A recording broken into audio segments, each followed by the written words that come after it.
my wife actually, she's like, hey, I've had enough. You're not there. You're trying to grow business, which I have a lot of respect for it, but you're not there all the time with us. You're working and grinding, which I appreciate you, but this is not going to work out.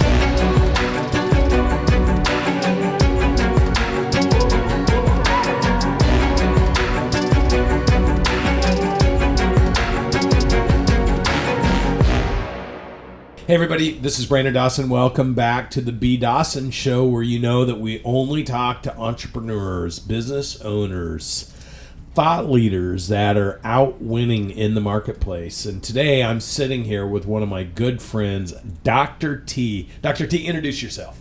I'm Dr. T, founder and CEO of Flawless Smile Dentistry. Been practicing for about 14 years. We've, in this long span of working, we won Best of Our Town for 9 years in a row. Boom. And I've been nominated, nominated and won the best boss for the past 2 years, which we've been working 2 years. So coincidentally, somehow, I'm the best now in the boss. Let's talk about that in the boss role. So look, in 9 years, voted number one, awesome, and 2 years by your team as best boss. You know, and so it's easy for someone to hear that and go, oh, that guy, he's got something special. And you do have something special. And the most important thing for everybody that's watching or listening to the B. Dawson Show is to understand that what he has that's special is the humility to ask the right questions and the desire to grow. Yep. And so how did you and I meet?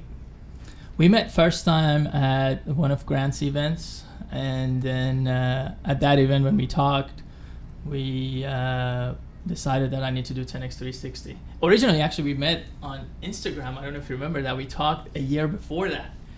And you were like, yeah, you got to come to this 10x 360, and it's $30K. I was like, no, thank you. I'm good. Yeah, you're like, now I'm glad I went then because now it's $40K. and then it took me a year, and nothing changed. And I'm like, okay, well, then let's just reach out to Brandon again. He works with Grant, and I've been following Grant for several years and listening to his books and all the stuff he has. So I talked to you. I was like, well, should I come to 10x 360 or should I come to Grant? You're like, no, just come to Grant and then we'll talk. And then I came to Grant's class. He had Mastermind, and then signed up for 10x 360. And so you went to the 10x 360 2 years ago, right? It was it was September of 2020. Yeah, at your house. Yeah. So let's talk a little bit about this. So you're a dentist. He's from Oklahoma. And when you came out and saw me, you had what, one practice? When I saw you, we were in the we had two. Two, and you were going to three. But yes, you were trying. Yes. So this is funny. I remember now. So you came out and you're all crowned up because you're at two, struggling. This is what every professional does. They grow when they're not supposed to, and they technically do it wrong. So you're sitting there going, but I'm going to add a third. Yep. I'm like, oh, because you're getting ready to take a lease down or buy a building or something. Yeah, we were in the process of negotiating the third one, and then I ended up signing some initial paperwork so we could secure the land. And then I came to 10x 360. I was like, oh shoot, why did I sign up? So the things changed. Yeah. I was like, we're not moving forward. Yeah, so we went through the process. So when you went to the 10x 360, and you thought about doing it a year earlier, and you thought, I could do this, and then your business didn't change. Yep. And then you came. What was kind of the because a lot of people ask me like, well, what do you do in 2 days at the 10x 360? It's very hard for me to describe what we do. I just tell them we create the opportunity for people to recognize what they know they don't know, and most importantly, 97% of this stuff they didn't even think they should know. So what was your experience there? My main experience was I didn't know what I didn't know, and I learned some of the stuff I didn't know that I was like, oh shoot, there's a lot more to learn, and there's a lot more work for me to do to grow myself. And realizing that, I was like, what am I doing adding a third office? Because I still have room to grow. I need to maximize what I have under these two roofs before I do the third one. And a lot of the dental, because I had a dental management company with 150 locations. So you and I had this conversation. I'm like, the dental consultants out there are just telling everybody, get as many locations as you can, because none of them actually understand the fundamentals of business. And I know this because I got sucked into dental with one of my buddies who had 10 locations. He's like, I just paid $500,000 for this dental consultant group to engineer for a year to go from 20 million to 40 million. And I'm like, that's so awesome, dude. Good for you. So walk me through their plan. So he starts walking me through the plan, and I'm like, okay, so let me get this straight. They built a plan for you to go from 20 million to 40 million by going from 10 locations to 20 locations. So I said, where's the incremental growth that comes in? And so that sucked me into dental, because I said, look, let me do what we do with platforming. Yeah. And I engineered his business, and I presented it to him. And I said, how about you go from 10 locations to 13 locations, and you go from 20 million to 40 million. And he's like, let's give it a shot. And we did it in 2 years. We made that move. Yep. That's true. And so I told you that, and you're like, okay, I'm not going to make the same mistake. I'm going to go to the 2. But there's so much horrible advice in dental. That's one thing I noticed when I was in dental. Yep. All these people that couldn't make it in practice have somehow turned out to be consultants and advisors. There's so many of them out there, and I've been lucky throughout the years that I did a lot of research on the ones I used over years, and each one took me to the next step until I met you guys, and I realized I've been kind of going really slow motion because I didn't have as good of consultants as I thought I do to speed up the growth process and be able to align team members, discipline them, and watch what's going on so we can grow faster. Yeah, and I want to make sure that for those dental advisors that are out there that are good, the burden isn't on the person selling themselves. The burden's on the person buying the services. So what you said is that you got lucky because you had good advisors because you did your homework. Yeah. So what I would tell anybody, if you're looking for advisors, do your homework. The 3 questions that I always ask anybody I'm going to get an opinion, piece of advice from, or consultation from is this. What's the most amount of money you've ever made in a year? What's the biggest thing you've ever built, quantified by number of employees, revenues, and profitability? And third, what's the biggest thing you ever sold, and how much money did you get? And you know the reason I teach you guys, we do this with interviews, because you and I have done it with doctors. Because I'm qualifying and quantifying if anything they're going to tell us is going to be relative to where we want to go. That's right. Because we want to know, make sure they've done it multiple times in the past, and that what makes them more reliable, that they can guide you throughout the right way instead of doing some bunch of errors and trials on you. Practicing on you. Yeah. So you came, you were like, oh my gosh, you had all these epiphanies because we had a great 2 days together, and you're like, I'm moving forward. I'm doing all these things. And one of the things that you said that you recognize is that you need to work on your leadership skills. Yep. So you not only decided, hey, I want you guys to engineer my business, but I also want to work on my leadership skills. And so you move forward with that. And we started building a relationship, and I'll never forget our first session for your private coaching and leadership. And I thought we were going to talk about business because everyone always wants to go into the transactional aspect of business. But you actually found yourself immediately in a crisis. It's true. And you're like, dude, why don't you tell the story? Well, when we met in September, actually, you mentioned that. You said, when we talked, the first call we're going to have, or second, or whichever, we're going to talk about business and finance and leadership, all that you want. That's true. But if you feel like you want to talk about personal, I'm there for you. Just let me know ahead of time so I can have my assistant not be there so you get more privacy. And in my mind, I'm like, dude, I'm here for growth and business. Who cares about family and personal? I'm not there to talk about that. We'll just kind of with me. You're saying I wasn't planning on talking. Yeah. In my head, I was like, I'm not planning to do personal. It's about growing the business, and let's just crush it. Let's do it. Not knowing that a day before our inaugural call, my wife actually, she's like, hey, I've had enough. You're not there. You're trying to grow business, which I have a lot of respect for it, but you're not there all the time with us. You're working and grinding, which I appreciate you, but this is not going to work out. And that was, we've gone through ups and downs throughout life here and there, and we worked it out, but somehow I felt like this is it. This is the moment that you hit that big stone wall that I was hopeless. And the only thing went in my mind was what you said a month before. And I said, thank you, God, that I'm talking to Brandon tomorrow, because I got to bring it up and I got to see what he meant when he said that. and how he can help me, because we've lived for 18 years. We've built our marriage and our life, 3 kids, and we want to grow it to bigger stage. And what's that supposed to mean? Everything's going to be gone because I'm trying to build this life even bigger and better? Doesn't make any sense. And when we got on the phone, you said, what do you want to talk about? I said, hey, I want to talk about leadership and management. And by the way, I got some home stuff going on I'd like to talk to you about. And you're like, hang on just a second. Hey, can you get off the call? You told your assistant. You're like, can you get off so we can be private? So look, I have a project manager that sits on all my calls, takes the notes, pushes forward the action items to the different people within the organization, sends a recap to the people I'm working with, so that it's all very structured and organized.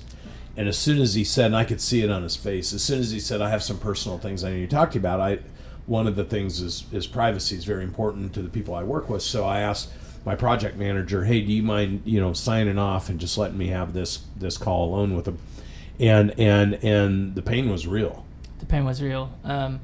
I told you what's happening. I told you that she gave me the ultimatum, and that's what we're going through. And you said, what do you want to do? I said, well, I want to fix this, because if I'm failing in this, I'm failing in everything else, of course, because that just doesn't make any sense. I'm just feeling like a failure right now, because that's not supposed to be happening. So through that process, you guided the process as far as what I need to do, what I need to work myself. There were a lot of blind spots in me that I couldn't see, and I don't think I've ever talked about this in public. I think I brought it up last phone call we had with the group at BMLP, and that's about it for the most part. That's my business mastery leadership program. So it's an intimate group of business owners. Yeah. The way I've raised up, I'm just always private and don't want to talk about those kind of stuff. But part of this process of growing and humbling effect that I'm feeling, as far as pushing myself to the next limit, you got to talk about your pain and things that you went through, because nobody knows what you go through. And and the truth is, almost every entrepreneur who's pushing goes through it. Yep. They just don't want to talk about it. One of the biggest thing about you is that shook me is you always say you want to help people, and because you've gone through it. Yeah. That was the moment that I felt it. Yeah. Yeah, that was a big moment, because I have been through it. When you started down the road explaining what was happening, I knew exactly where you were at. Yeah, because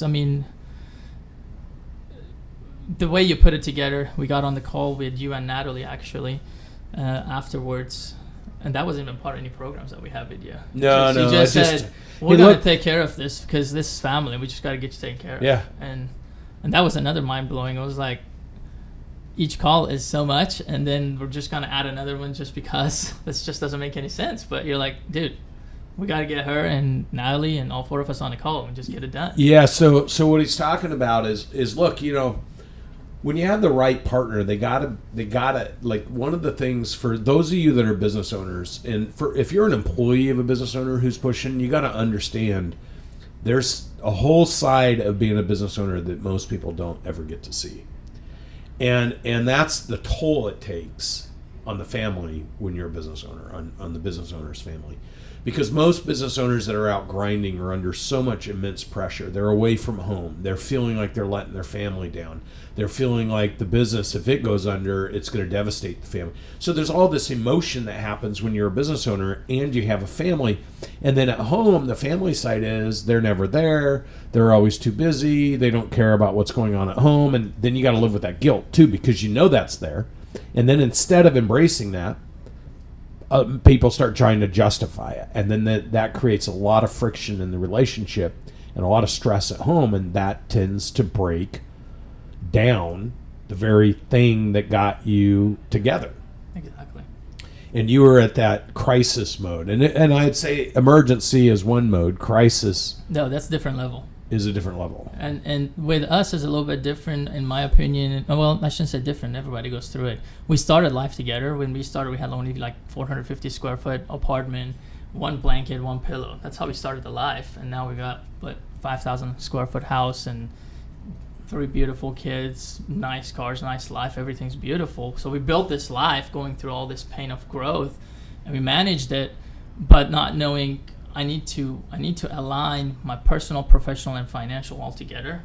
And I was losing the side of personal, and that was affecting the professional along with it, and I wasn't seeing it. That's something that initial 10x 360 and then going through the coaching program opened up my eyes to see what I was missing in my growth process, that I need to work on myself, and I'm technically becoming the lid of the whole organization because going through and that was our conversation is I said, look, there is no reason for us to be talking about the business at this point or the financial opportunities if we break at home, because if we break at home, we break everywhere. And so the only way to fix this is I'm going to get my wife, Natalie, and you need to get your wife, and the 4 of us need to decide what we want to have happen as a team. Yep. And your wife, at first she was like, because she was under a lot of pressure. She wasn't certain she wanted to get sucked into conversations with strangers. She didn't even know us. No, she was resistant. She didn't want to get on the call at all. And so we had to work around it and get her on the call. And then when we got her on the call, then there were more resistance on, I don't want to do PPF goals. What's PPF goals? I don't want to do that. So we had to go through accountability. Didn't we ask her to just talk directly with Natalie? Yeah, we did that too. Yeah. We did that at one point. We were like, just get on the call with Natalie, I guess. So I just want to tell people, look, attack speed is when you deal with a crisis or an emergency immediately. You do not let it drag. You don't let it hover out there. You just transparency, you take action. And the reason you do that is because you first have to just define. People get confused on how to solve these problems, and the easiest way is what you said. The first question I asked you: what do you want to have happen? Yep. And that's what we asked your wife. What do you want to have happen? If she would have said, I want to be done with this. I want to move on. I want to get out of here. Okay, well, it's very difficult to change somebody's mind once they've made their mind up. But your wife said, what I want is I want my husband back. Yep. That's yeah. Seems like a very simple request. Yeah. Right? And what you said in your first conversation was, I want my wife. Yep. And so when you have 2 people that want something, they just don't know how to get it. That's a different situation. Yep. And so once we could define what you wanted and what she wanted, then the 4 of us got on the call and said, okay, now how do we paint the vision of making this happen? Yep. And I think this is a different kind of podcast, because most of my podcasts start out with, I went from $1 million to 22 million, or I went from 4 million to 13 million. Very few of them start off with, the business didn't matter because I was losing my spouse. That's true. And that's all I want to keep. And I can tell you that you maybe sometimes you think you want bigger things, but then all of a sudden you lose your health, or you lose the accessibility to be seeing your children every night or every morning, or you lose your spouse. All of a sudden the things you thought, or you get unhealthy, something bad happens. All of a sudden you realize the things you worried about weren't really big issues, because now you got a real big issue. Yeah. And so you're like, how do I resolve this? So we put a plan together, the 4 of us. Yeah, we put it together. Once I realized how we were able to do that at home, I started working on that in the business too. Yeah, you learned how to take control of the situation. Yeah. And I think that was a big turning point for me. Versus being a victim of it. Exactly. But a co-creator and a victim. It doesn't work. See, that's what confuses people. You're never a victim of anything. You're a co-creator of everything. Yeah. Instead of taking over it and managing it, you just give up to it and just let it happen. And then become a victim of it. Become a victim of it and start blaming, which I didn't want to go that route. Yeah. And fast forward, we celebrated our 20 years anniversary. That's awesome. Through it, which was amazing. And then we got so in line that we had our dream vacation planned actually in March, right after, and we were gonna go there. So right before we go to vacation, we had actually a class in Florida. And the class, we kept talking, and GrowthCon subject came up on and off, and we look at each other, we're like, GrowthCon is once a year. Our vacation can go farther down if we wanted to. So, well, are we okay if we cancel our vacation and just go to GrowthCon? And as a because team, they were a team though, and because they were overlapping. Yes. And we already had everything booked, everything planned, and we're like, yeah, I mean, this is no brainer. And we go from where we were in October, and then in March, we're like, as a team, going to this event together that was supposed to be totally different thing planned. It was just mind blowing. It was like dream come through, just come through out of nowhere. You know? Because until that, she really didn't have any. She didn't want any involvement in the business, right? No. That's another thing. Up to that point, she was like, you just do the business, I do the home, which she's done an amazing job taking care of kids and everything at home. She's actually an amazing woman. Thank you. You're a lucky dude. I am. Yeah. And you got remarkable kids. Thank you. And going from not spending any time at the office to spending even more time than me at the office. There were several situations that I left the office like at 6 or 7 p.m. and she's still sitting and chatting with the team members after I leave. And I'm like, where did this come from? Yeah. How did this happen all of a sudden? So people understand what happened is we all got on the picture of what we wanted to move to. We weren't now stuck in what was happening in the now. The now is what we deal with to get to where we want to go. But if you're only talking about the now and you don't have where you're going crystallized, then it seems like the now never ends. Exactly. And so the future picture, the ideal scene, if you don't create that, talk about it, and get aligned to you're moving to it, then people can't help you do it. Your employees can't help you. Your spouses can't help you. Your kids don't understand it.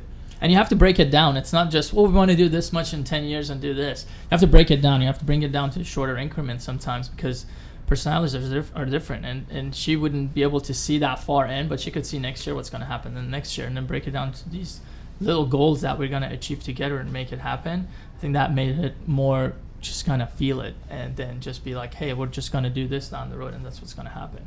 And so all of a sudden we get everybody aligned. You guys start coming to meetings together, and you start canceling vacations and coming and working on the business together. She comes in the business, is working with you in the business. You guys are like on the same page, and then a bunch of key people quit.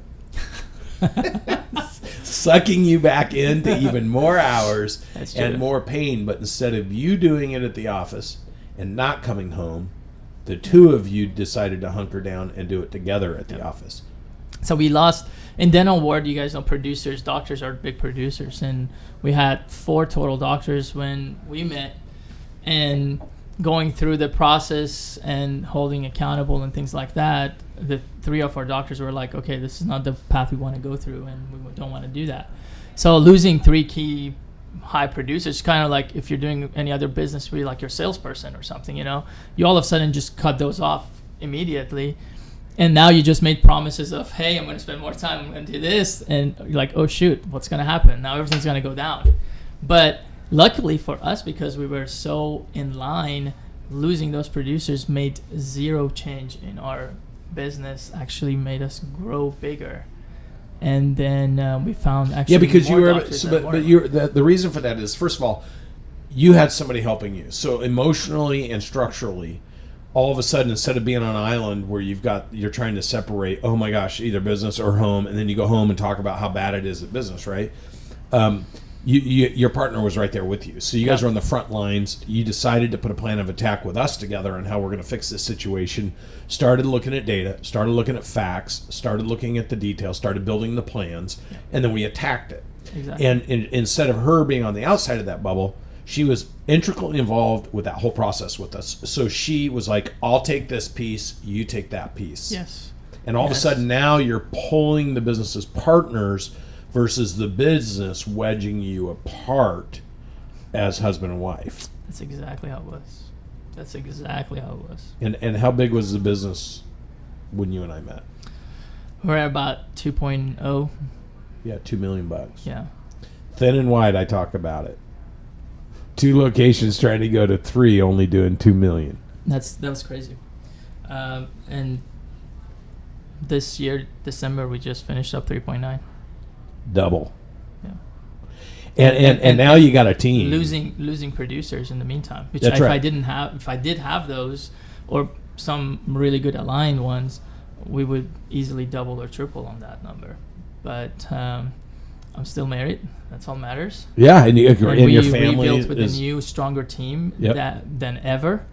and you've been learning how to duplicate, how to bring people on board, get them spooled up, become a multi-million dollar producer, duplicating and replicating, and you really struggled in that process, but you finally got traction. And I tell most business owners, it isn't always going to work the first time. You had 2 or 3 opportunities, they went away, new people came in, we were interviewing, we were promoting like crazy, we still are promoting like crazy, and all of a sudden you got a couple new people that came in, but because you got more clear about, this is what I'm looking for, I'm not compromising it, here's how we're going to do it, and here's what I'm looking for, we were able to recruit somebody that's like, hey, I want that opportunity. Yeah, exactly. And talk about what's happening now. I mean, we got new grad doc who's been there out of school for like 3 months, hitting 100K. I mean, that's almost unheard of. A month, yeah. Yeah. And we have another new doc's been out about 1.5 years, but in this 1.5 years that he was out, he didn't get any exposure of cosmetic cases. But since he's joined us, he's done 8 of those. So how much revenue is he producing a month? He's a little bit shy of 100. Yeah. So now all of a sudden. Here's the crazy thing. Yeah. In December, he worked half of the month because he just wanted to be off the other half, and he produced 80K. Yeah. So I want to make sure everybody understands. When you follow the right process, you put the right sequence in place, you find the right people, you align them with the right opportunities, you show them how to succeed. The true definition of a leader is making other people's success easy. You show them how to lead, and most importantly, you and your wife are in there being an example. You're aligned, and people admire that. They respect it. And then all of a sudden now you're starting to create an army of multi-producers doing $1 million to $2 million on their own, and that will become your culture. Yep. And all that hard work will all of a sudden, so when we did your annual planning this year, what did we estimate 2022 revenues? 2022 we're going for 5.5. 5.5 million in the same locations, right? Yeah. We're not adding more. We're being disciplined. Yes. And once we hit 5.5 in the 2 locations, and we have a team, and we've got systems that are replicatable, that's where we move forward and start opening new locations or acquiring businesses. Definitely. It's based on a very specific strategy. But when we built the strategy, how big can we be in your market? In 10 years, we're going for 60 mil. $60 million. Yeah. That's right. And on a scale of 1 to 10. The ideal, we're going to build the #1 dental brand. That's right. In the U.S. That's right. What we're going to do. We're going to build the biggest DSO. We're going to crush it. We're gonna hit crazy targets, because at the end of the day, one of the major things that we strongly believe in is giving to community. You know, we've been able to this past 2.5 years, we gave about $300,000 worth of just free dental treatment to the community, and imagine we move that into 20, 30, 40, 50 offices, be able to give $3, $4, $5, $10 million of free dental work, free dental work. 5,000 offices. That is going to be crazy. Absolutely. Yeah. Absolutely. So if you're a dentist or a professional, because dentistry, chiropractic, optical. You go on medical, plastic surgery, allergy. You just go through all the professional, CPAs, lawyers. Look, when you're on a small island where you feel like nobody's helping you, and it's putting enough pressure that it's pushing your family away instead of pulling them in. I just want to give you the encouragement that there is a different way, and that different way has been proven to work if you take action at the right time. It's very difficult to bring things back once they've entirely disconnected. That's true. Exactly. I would encourage everyone watching this. So this even though we had a double in revenues, right? There's so many amazing things happening in Dr. T's business that we could dedicate this whole podcast to talking about the technical aspect of him developing as a leader, him becoming a great operator, him finding how to find, recruit, attract, develop, and retain great doctors. Like, that's all great stuff. I think that I want to dedicate this podcast to the resilience of the relationship. That's true. Because if you break at home, I'm just going to promise you, if you're in business and you break at home, and I've been through this, you can recover. Like, I've recovered, but I had 3 years of some of the greatest pain I've ever been through in my life, and it really broke my momentum in all aspects of my life. There's no reason for them to go through it if they seek the right kind of guidance and help. just like I did with you. And I feel like I'm not there like you are, but I've been through it, so I can guide someone else who's going through it, so we can pull them out of where they are, and there's no reason to go through it alone. And I think that's the most important thing is, look, there is no reason to go through it alone. There's no reason. And I thought I should be going because I was so personal and so protective. The fact that I'm sitting here and talking on a podcast that I hope 1 billion people listen to. Exactly. Why not? 1 billion, definitely. The fact that I've learned through this personal growth. So if you're not there to talk about it and seek help, there's something wrong. Either you grew up with that mindset, which I was, or you're so protective of it, your pride, that you don't want to talk about it. You need to break those to break through the next steps. These are the humbling effect of learning to push yourself to the next levels of leadership, and you got to find right mentors to help you see your flaws that you can push through and grow through that. And if you don't seek growth or seek advice from the right people, you're not going to be able to push through it. And the truth is, if you're committed to building a huge business, the value in pushing through it is that you can have that wisdom, guidance, and advice and be that mentorship for all the thousands of people that you might employ to help you become massive, right? Exactly. And if you don't know what it feels like, it's very hard to help people through it. That's true. Ladies and gentlemen, thank you for listening to another episode of the B. Dawson Show. This episode is dedicated to all those amazing partners that we all need to be great. And I just want to tell you, even though we always talk about growing businesses and creating money and creating value, it is much more fun when you can do it with partners who are aligned, who are crazy in love, and have an amazing time together celebrating the wins and the losses and supporting each other. And I'm dedicating this podcast to Dr. T. Appreciate you. And I just want to give all those watching or listening, if you're struggling right now in a relationship, I am not generally a relationship advisor. But I will tell you this. I've dedicated most of my life to businesses and business owners. 60% have been family businesses, and I have been in the trenches. If you're struggling right now, reach out. We will make sure we find the right resources for you. And if you're a business owner and you need help in your business growing, scaling, creating massive value, developing your leadership skills, building a better strategy, don't hesitate to click the link and register for a conversation with one of our business advisors. So, Dr. T, thank you for joining me on the show. Thank you. Appreciate it. Yeah. Thank you.